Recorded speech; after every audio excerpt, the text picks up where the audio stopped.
It is now possible to generate cool vector images, scenes, patterns, and much more with just a text.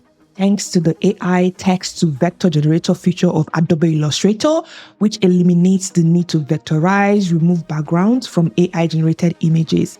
So in today's video, I'll be walking you through how to use it to generate quality vector images for your digital products as well as other projects you might be working on. Let's dive right in. To get started, you will need an Adobe Illustrator account. You could use the link in the description and it will bring you to this page where you could sign up for 7-day free trial to follow along with this tutorial and also to see at the end of the trial if you need to continue with the tool or not. Once you sign up and open up the app, it's going to look like this.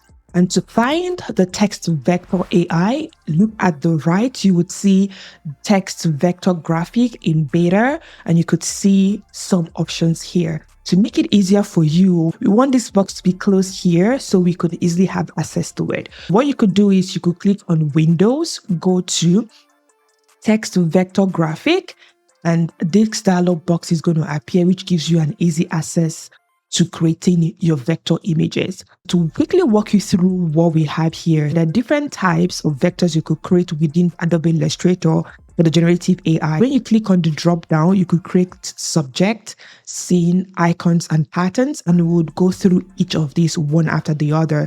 And I will also explain the settings that are here as well. Starting off with the subject, what you could do, there are 3 buttons here. One is to mimic a style, and the other is to look at the sample prompt that was installed by Adobe Illustrator, and this other one is for settings.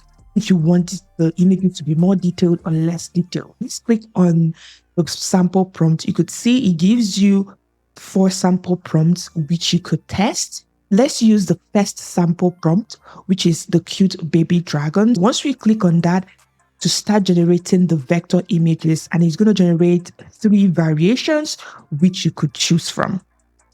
And immediately it is done. As you could see the image here, you could drag it around, and here you could change the color, ungroup the layers, or even generate a new one here if you deem fit. You might ask, why do we need to generate vector images? When you are creating specific products, for example, t-shirts or even some digital products, you want your images to be scalable. What do I mean by that? If I keep dragging this image, you see how large it gets, but the quality remains the same. That is the beauty of vector images. That's the reason why it's very important to have graphics that can easily be created as vectors, and you don't need to upscale or even remove the background. If I take this out of the white background, you could see it has already given me like a white shade when it comes to things like stickers already, which is really cool. This is the first one. The second one that it generated, what you could do, you could just click and drag, or you draw, and it would, then you could expand, and you could see the style that it generated here, which is pretty cool. It's not bad compared to some other generative AI that we have here. And if you don't like any of these, you could always click on generate more, and it's going to generate more details for you.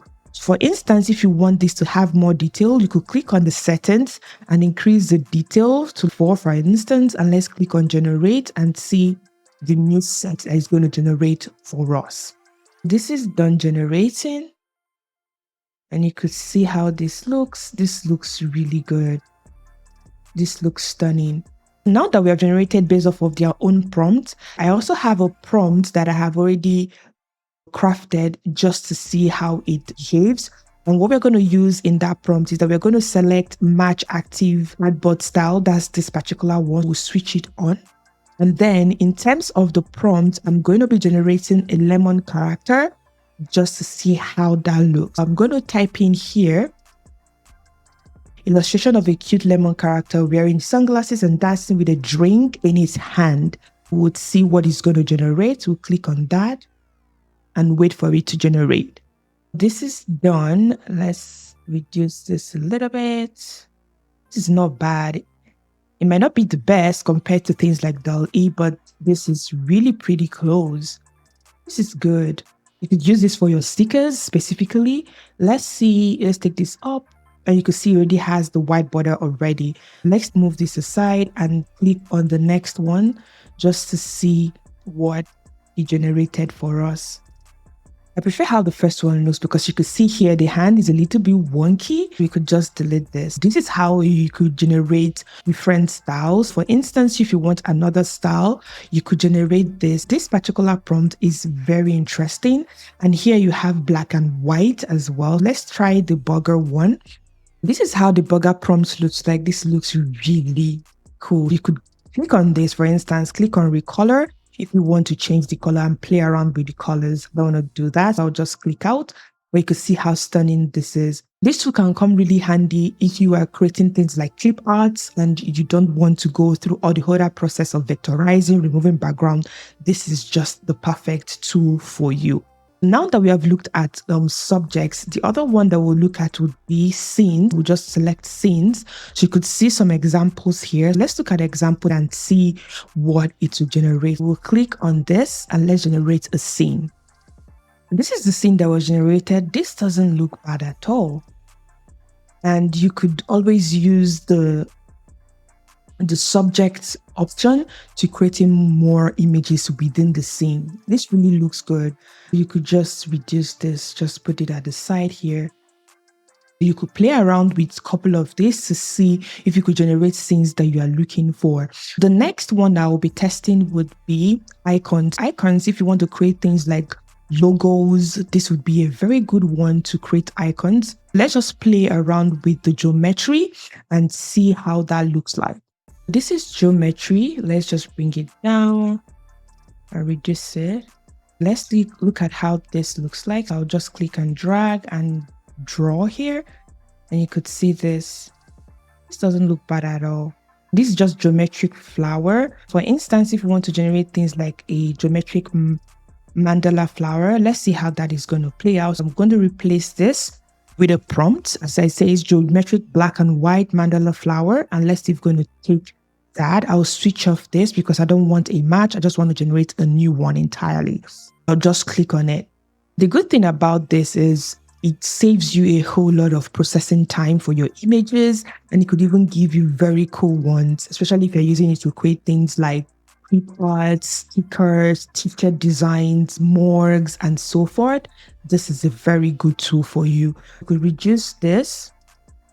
This is grayscale. You could always delete this. For instance, you could use this for coloring books. Click and drag. Let's delete this one. You could use this for coloring books and switch off the gray. Let's see if we could do that. You increase the brightness. It's already taking out the gray, but we just want to make sure that we remove all the gray from it.